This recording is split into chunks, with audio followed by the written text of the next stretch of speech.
Have you ever stepped into a place and felt like the air itself was telling you to leave? Have you ever been alone in the dark, certain that something awful was inching closer? Draw the curtains, light a candle, and turn off the lights.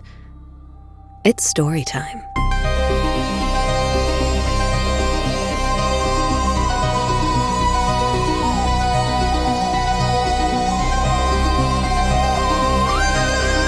You've entered the 13th cycle.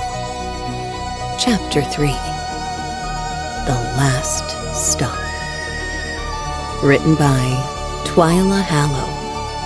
Narrated by Jessica Tiger. Part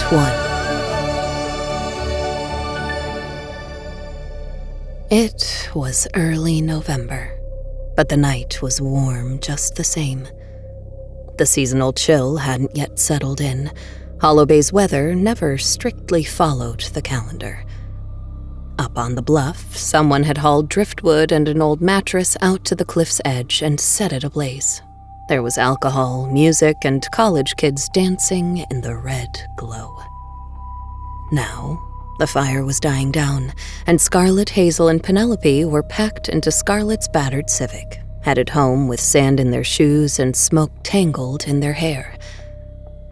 The road was narrow and dark, winding back toward the dorms, the ocean vanishing to their right in a stretch of black nothing.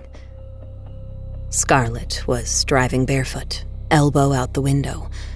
Hazel sat in the back seat reading something on her phone in the glow of a dying battery, while Penelope leaned her head against the passenger glass, watching the blur of trees slip by. They weren't talking much. That always happened after nights like this.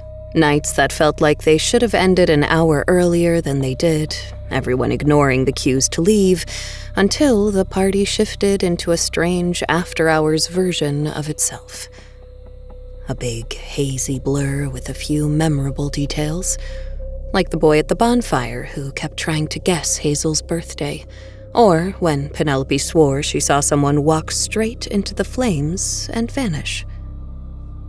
Scarlet didn't mention it, but when she turned the car onto the main road, her headlights swept past something in the trees. Just a figure, pale and standing still. Watching, then gone. They rode along for ages in a comfortable silence, until finally one of them spoke. "Your car smells," Penelope said, leaning back with her eyes closed, nose wrinkling slightly. "Yeah, well, I use it for deliveries. You try driving takeout all over town without picking up an odor." Scarlet shifted in her seat, eyes fixed on the road. "How long until we're home?" Hazel asked quietly. Scarlet glanced at her in the rear-view mirror. "I don't know, my phone's dead. Can I use yours, Penelope?" Penelope picked hers up without a word. She opened Maps, tapped in their address, and propped it against the center console. The screen glowed pale white in the dark cabin. Scarlet glanced at it here and there. A notification dinged. Penelope's eyes popped open. She looked down at the 2-line text before it flickered away, then shut her eyes and leaned back again. She knew Scarlet had seen it. Next to her, Scarlet shifted. "Who's Alex?" she asked, side-eyeing Penelope. Penelope didn't bother to return the look. "Someone I'm talking to." "Boy or girl?" Penelope bristled. "Boy, but I'm ignoring him right now." In the back seat, Hazel leaned forward. "I just realized you never tell us anything about your romantic life. I kinda assumed you didn't have one." Another notification dinged. Penelope gave it a glance, then sent her eyes back out the window. "I basically don't. It's tragic." "What about Alex? Is he tragic too?" Scarlet asked, eyebrows up. "Yes." Penelope said it like she was done talking. Hazel sat back, eyes half-lidded, watching the trees rush past on her side of the car. The headlights caught on a raccoon's eyes for a split second, twin sparks of gold, then gone. "You know, I've never had a boyfriend," she murmured, only half listening to herself. Penelope scoffed. "That doesn't surprise me." "Hey, that's mean," Scarlett scolded, swatting at Penelope's shoulder. "No, I didn't mean it like that," Penelope said, flicking a hand vaguely. "You just seem really pure of heart. You've still got the kind of giddy, blissful optimism that dies the minute some guy traps you and ruins your life." "Cool. Healthy. You want to unpack that," Scarlett said dryly. She slanted her eyes sideways at Penelope. Penelope didn't answer right away. She stared out the window, jaw set. "Not really." Silence settled thick in the car. Fog curled low along the road, ghost-like, clinging to the tree trunks as they passed. Hazel cleared her throat. "I think I'm going to text that guy. Christian?" "From your statistics class?" Scarlett asked, sitting forward, giving her a brief glance in the rearview mirror. "Yeah, I thought, what the hell? I'll shoot my shot. Who knows? Maybe something comes of it." Hazel shrugged, trying to sound casual. She fingered an earring between her thumb and forefinger, a little sliver of orange glass that caught the light like a tiny church window. "Like a hookup or a relationship?" Scarlett asked, tilting her head to the side. "I don't know. A relationship, I guess." Penelope scoffed again, louder this time. "You don't want to be in a relationship." Hazel sat up straighter, feeling a little defensive. "I do. I want to find love, like that perfect fairy tale love." Scarlett cooed. "Aw, that's so you, Hazel." Penelope cut in. "It doesn't exist. Men are the absolute worst." Hazel sat forward, eyes widening. "Not my dad. He loved my mom. They were like a fairy tale." "She's not talking about your dad," Scarlett jumped in. She took the next turn a little fast, tires skimming gravel. "But she's not completely wrong. Some men are terrible, mostly fuckboys. It's obvious Penelope is working through something. I'm guessing something Alex did to upset her. Come on, tell us. What was it?" She shot a teasing glance at Penelope. Penelope went quiet. Outside, the road curled along the coastline, the headlights carving narrow tunnels through the fog. The ocean flickered in the distance beside them, barely visible in the moonlight, a thin silver line carved into the black. In the back seat, Hazel felt the tension bubbling up. Penelope practically steamed in front of her. She let it sit for a moment, weighing how best to diffuse it, then leaned forward between the seats. She spoke carefully, letting each word land. "What I really want to hear is Penelope's latest theory. You were trying to tell me at the bonfire, remember? Before that guy came over and ruined it." She gave Penelope a quick, testing look. Just like that, Penelope's whole mood flipped like a switch. She swiveled to face Hazel. "You actually want to hear it?" Hazel allowed herself a private smile of congratulations. "Of course." Penelope twisted in her seat, eyes dancing. "Okay, since you asked, I've been researching parallel dimensions, and I think that could be what's going on." Scarlett groaned, thumping her head lightly against the steering wheel.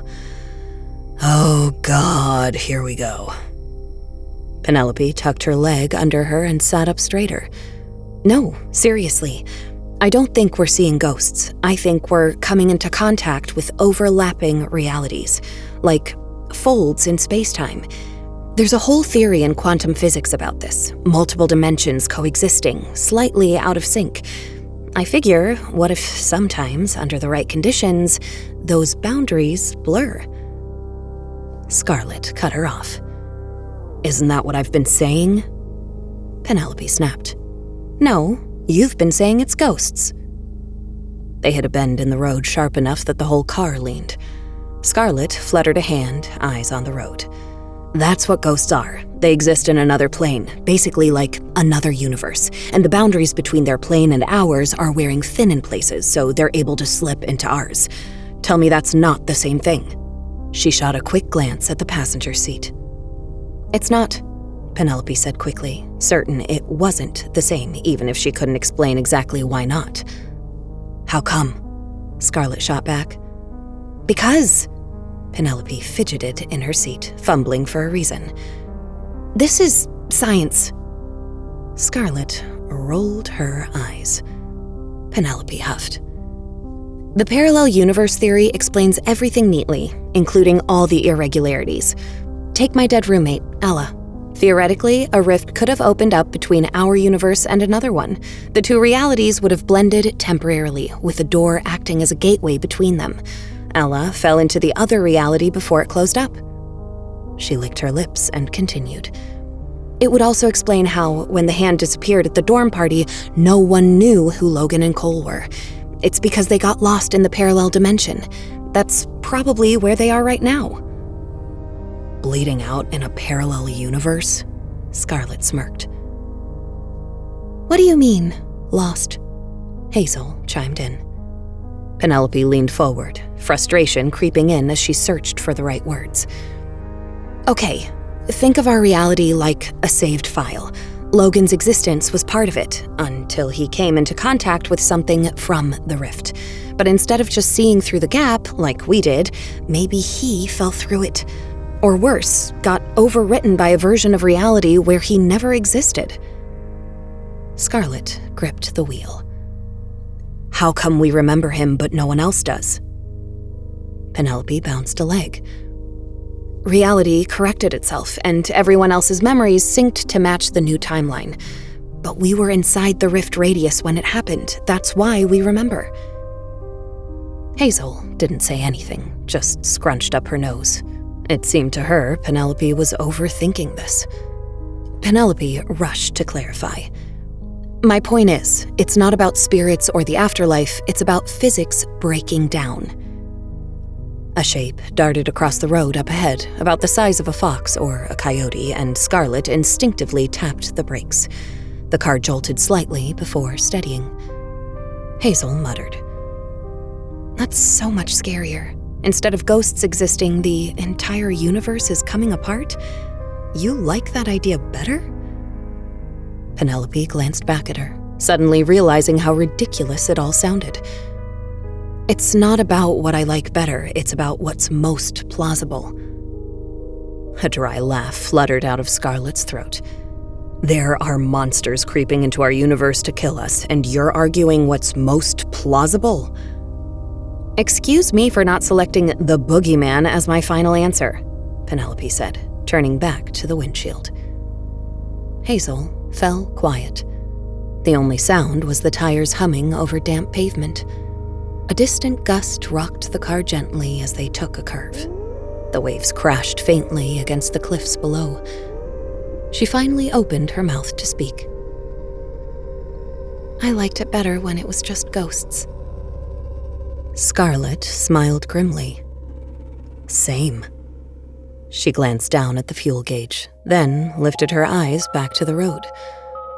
We need to make one last stop. Almost out of gas. Scarlett pulled into the gas station, slipped on her shoes, and hopped out. The overhead lights hummed above the pumps, casting a pale glow over the cracked pavement. She shoved the nozzle into the tank and leaned against the car, scrolling idly through her phone while the gas flowed with a hollow thunk, thunk, thunk. Inside the car, Penelope and Hazel had started an argument about whether sour gummy worms or spicy chips were the better snack. The convenience store sat just beyond the pumps, one of those tired little 24/7 markets, lit up like a fish tank. Harsh lighting, a flickering open sign, and rows of colorful snack racks visible through the glass. Scarlett poked her head into the car and gestured toward the store. Come on, I want sugar and caffeine. Penelope climbed out and slammed the door behind her. Careful, the coffee in these places is like crack. Just how I like it. Strong enough to open up a rift to another dimension, Scarlet teased. She yanked the door open and a bell clanged above their heads. The three of them trooped inside. The air smelled a little stale, thick with the aroma of spilled slushy and freezer burn.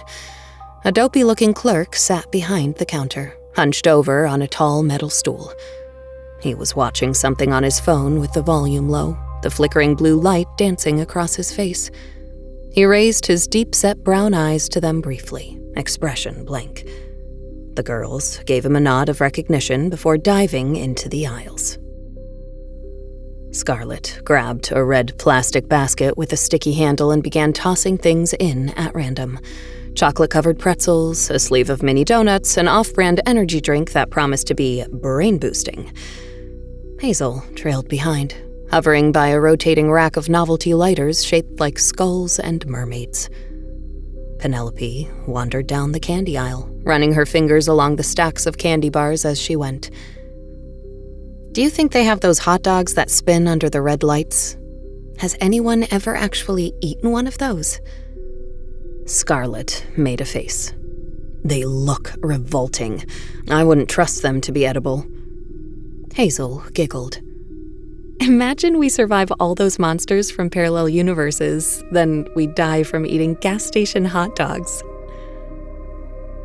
Let's buy a few to use as weapons, Scarlet chimed in, grinning. Feed them to the monsters and give them diarrhea. Hazel burst out a throaty laugh. Then the others joined in. For a moment, the aisles felt cozy, absurd, like the world had brightened a little. The three girls drifted toward the back, past rows of chip bags and sodas, until they reached a large, colorful display of sunglasses spinning lazily on a wire rack. Penelope grabbed a pair of garish wraparound aviators and handed them to Hazel. Hazel reached for a pair of oversized white frames dripping with rhinestones and threw them at Penelope. Penelope shoved them on and struck a pose. Who gave you permission to serve that hard? Hazel laughed. Scarlet wandered over, slipped on a pair of tiny pink-tinted oval glasses, and studied herself in the scratched mirror on top of the rack. She frowned. I look like I sell crystals on Instagram. I thought you did sell crystals on Instagram, Penelope teased. I'm serious. That's your final form. Don't ever take them off. For a moment, they stood there in front of the rack, swapping sunglasses and laughing too loud, shoulders bumping, the air warm with the smell of grease and sugar. Just three girls playing dress-up under fluorescent gas station lights like nothing was wrong at all. That's when it happened. The lights flicked off and the air seemed to vanish with them. Fuck, Scarlet swore under her breath. Seconds passed. Long, terrible, aching seconds. No one moved, no one breathed. Then, with a sharp click, they buzzed back to life, like nothing had happened. Light filled the room again, and everything was the same. The clerk still sat behind the counter, head bent over his phone. The slushy machine still churned and whirled at the back wall. Their half-filled basket of junk food still sat on the floor where Scarlet had dropped it. But something in the air had shifted. They all felt it. For a moment, they stood, frozen in place, waiting, without knowing exactly what for. What do we do? Hazel whispered. Let's get out of here, Penelope answered, low and urgent. Scarlet met her eyes, lips drawn in a thin, grim line. She nodded in silent agreement, abandoned the basket where it sat on the floor, and strode to the front. She reached the door, laid both hands on the metal bar that stretched across the glass, and heaved. It didn't budge. What the hell? It's locked, she muttered shakily, then gritted her teeth and pushed harder. Nothing. Let me try it, Penelope said, pushing past Scarlet. She grabbed the handle with both hands and threw her weight into it. It didn't even rattle. Hazel took a step backwards, then another. Then she turned, walking fast. She lunged at the counter, wild-eyed, slamming her palms down on the glass. "Hey! The door won't open and we need to leave, now!" The clerk blinked up at her slowly, phone still glowing in his hand. "Huh?" He slid his eyes over to the door where Scarlett and Penelope were still struggling. For a second, he just stared, like he was waiting for his brain to power up. Then his eyes lit up with comprehension. "Oh, shit. Yeah, we got a new security system last week. There's an override code for lockouts. Maybe the blackout triggered it." His voice was deep and pleasant, but too slow. It grated on Hazel's nerves. "Do you have the code?" Penelope shouted, crossing to them. She and Scarlett had given up trying the door. He scratched the back of his head, then pointed toward the back of the store. "Yeah, it's in the office, I think. Let me go get it." He slipped off his stool and circled from behind the counter, shoving the phone in his back pocket. 3 pairs of eyes watched the clerk as he shuffled, unhurried down the aisle and disappeared through a pair of swinging doors on the far wall.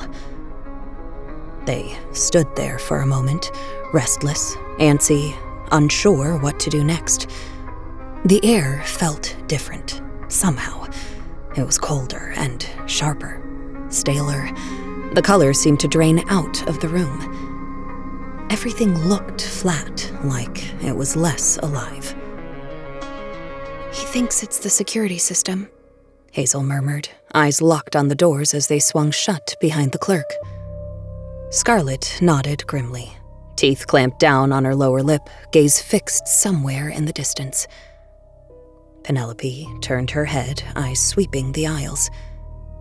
Then she froze, breath caught in her throat, looking at something across the store. She hesitated. Was that guy in here before? They followed Penelope's gaze 2 aisles over, behind the coffee station where there stood a man. Something about him was wrong. He was hunched over the counter, but even bent, he was tall, unnaturally tall. His skin, what little was visible, was corpse white, the kind of color that made you think not alive, or maybe not human. The thought sent an ice cube down Penelope's back. Cheeks, chin, part of his throat. What they could see looked strange.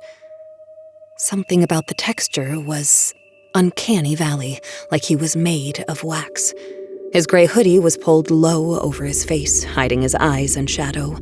His clothes hung off him like they didn't quite fit. Nothing about him fit.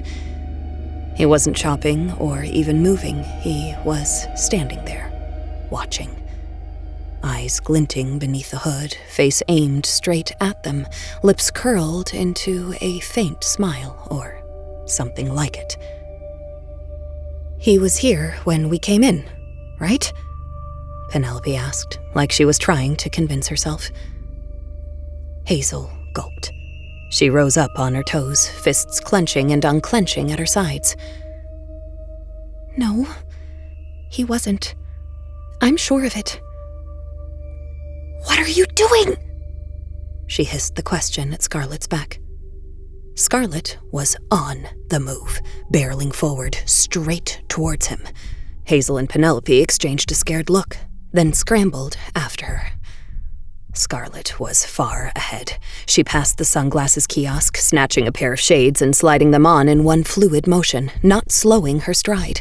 She marched down the aisle, headed directly to the coffee station. Each step took her closer to the man until she was right up on him. He stood there in front of her, not moving, not blinking. Hood drawn low, his face was aimed away from her, pointed down like he was interested in the coffee cups.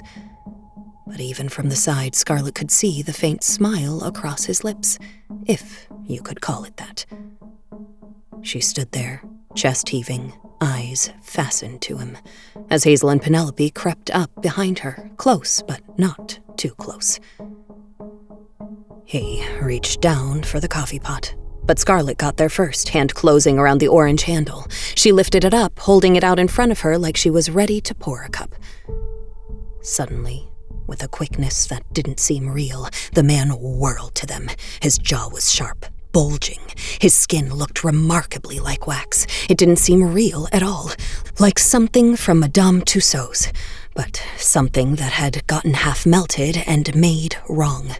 It was too smooth in some places, too lumpy in others. It sagged strangely around his mouth like it didn't belong to him, like he was wearing it. His eyes flashed at her from underneath the hoodie, burning into her skull. Deep-set and glossy black. No whites, no iris, no pupils, nothing. Just two slick voids in his face, wet and empty, like someone had taken a thumb and punched a couple of holes into a mannequin head. His mouth moved slowly, as if he were trying to figure out how to use it. His lips peeled apart. A tongue flicked out once, tar black and reptilian-looking, then vanished again. His nostrils quivered, twitching like he was sensing something, some smell in the air they couldn't. Maybe it was them. Whatever it was, it made his mouth water. The sight of him staring back through the two blank holes in his face froze them in shock. The three girls stood paralyzed, skin crawling, breath locked in their throats, unable to look away. Scarlett swayed a little, then let go of the coffee pot, sending it hurtling to the floor. The sound snapped Penelope out of her daze. She seized Scarlett by the shoulders and with one jerk pulled her away. The three ducked, trembling, into the next aisle. The man didn't follow after them. He stood there, head cocked to one side, watching them go, smiling that strange half-smile, like he knew they were trapped. Like he knew what was coming. What was that thing? That's not a person, right? Hazel whisper screamed as they huddled together one aisle over. He's not following us, Penelope said shakily, risking a quick look back at him. He still hadn't budged an inch. His face was turned away from them now, eyes pointed down at the shattered glass on the floor, coffee puddling at his feet. His mouth twitched. He looked hungry. He doesn't need to. He knows there's no way out of here. He knows the doors are locked, Scarlett murmured, recovering a little. He locked them, didn't he? How did he lock them? Hazel hissed, panic-stricken. Scarlett collected herself, took a breath and glanced back over her shoulder. His eyes jumped up to meet hers, sudden, like he'd been waiting for her to turn. She flinched. Then she moved, tearing towards the front of the store, throwing glances over her shoulder to make sure he was staying back. She ripped a lighter off the shelf and shoved it into her pocket with shaking hands, then snatched a fresh basket. Hazel jogged behind her, out of breath. What are you doing? We have to get out of here, Penelope gasped, springing up behind them. Panic rose in her throat. She was choking on air like she was drowning. Weapons! We need weapons! Scarlett shot another look over her shoulder. The man had moved off the coffee station. He was hovering by the swinging doors at the back of the store now. My axe is in the trunk. If we could just get to the fucking trunk! She flicked her eyes out the window to her ancient Civic, still parked in front of Pump 6, nozzle hanging out of the gas tank like an enormous black snake. Without warning, the lights went out. The store dropped into pitch black, pure, deep, and thick. The kind of disorienting darkness that stole the floor from underneath you, the walls from beside you, and the hand from in front of your face. Hazel's whisper came out strangled. What's happening? Is it over? I don't know. Scarlett's voice cracked, scared, somewhere in the darkness. With a flicker, the lights were on again. Is he gone? Penelope asked, voice shaky, hands clenched at her sides. Her eyes roved around the room. "He's there!" Hazel cried, eyes wide, and there he was, standing by the fridges, motionless. Bloodless lips curled up in that terrifying half-smile, head cocked to one side, watching them with empty, lifeless eyes. Scarlet didn't wait. She dropped behind the counter, rummaging frantically. They've got to have something back here. A bat, a taser, something. "A gun! They might keep one in case of robberies," Hazel said, eyes rooted to him. The way he stood gave her the strangest feeling, like he hadn't walked to that spot at all, like he had been picked up and set back down in a different place. "I'm calling 911. They have to come unlock the doors," Penelope said, fumbling out her phone, nearly dropping it. She forced herself to hold it steady and jabbed frantically at the screen. Scarlet called up. "There's nothing here, damn it! What kind of gas station doesn't keep something for protection?" "He's just standing there. He's not moving. What do you think he's going to do?" Hazel asked, half to herself. Penelope pressed her phone to her ear. Nothing. She pulled it down and stared at it in disbelief. "It's not ringing. I have no bars, no signal. Why don't I have any signal?"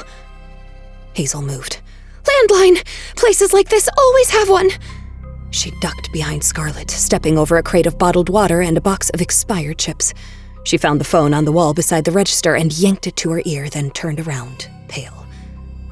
"It's dead." The lights snapped off. Darkness fell around them, heavy, suffocating, swallowing everything whole. This time, they came back quicker, and when they did, he was closer. He stood, motionless, halfway up the center aisle, looking hungrier. The thin curl of his lips seemed almost gleeful. Hazel jerked her head over her shoulder. "How's he moving like that? That isn't normal!" "No shit," Scarlet hissed, still rummaging. Again, the lights blinked out, and the store sank into darkness.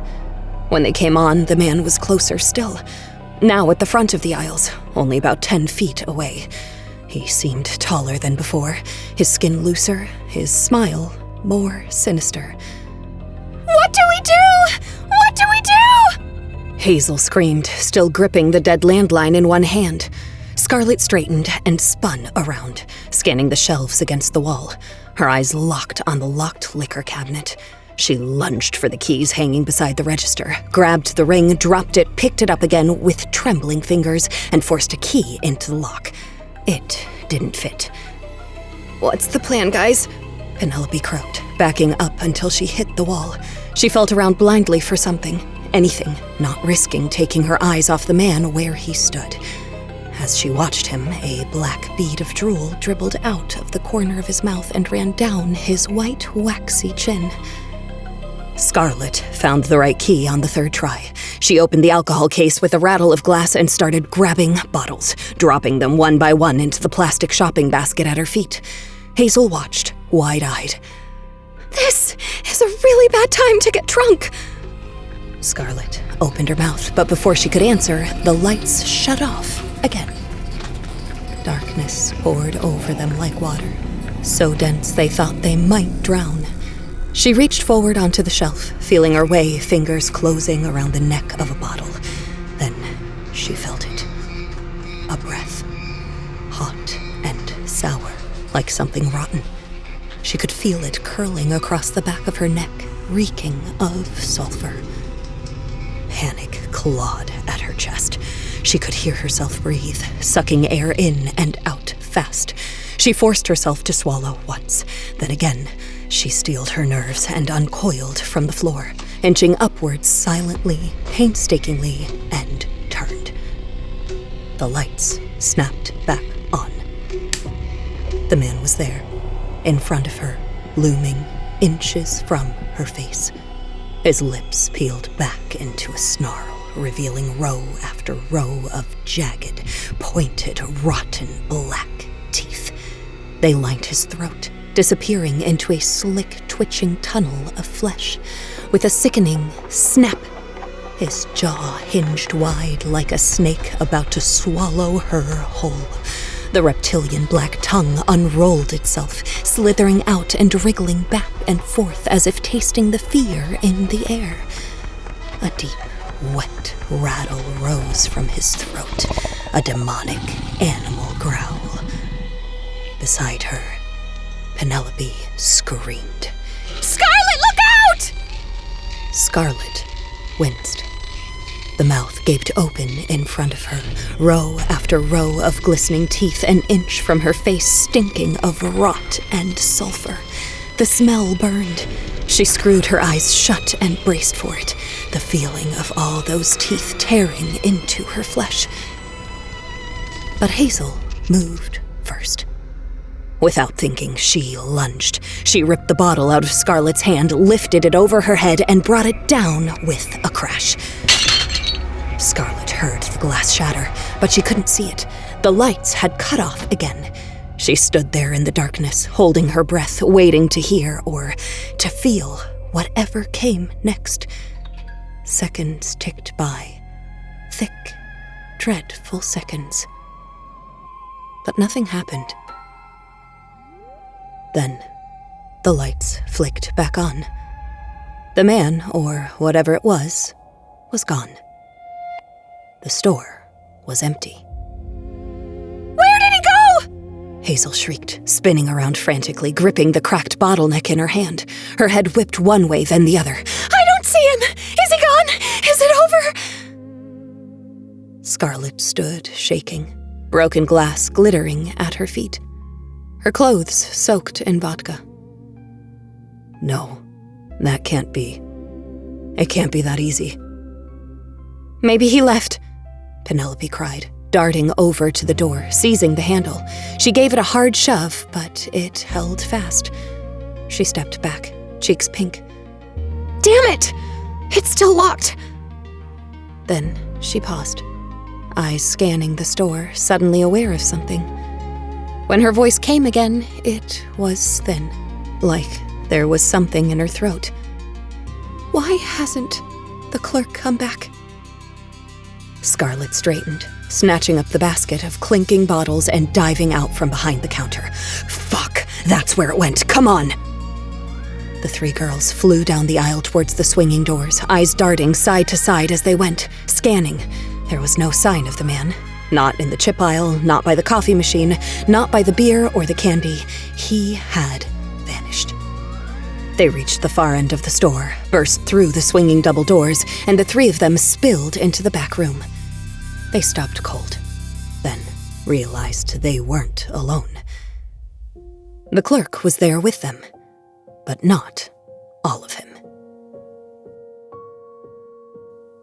You've been listening to The 13th Cycle, The Last Stop. Written by Twyla Hallow and narrated by Jessica Teige. The real horror hasn't even started. Part 2 is coming.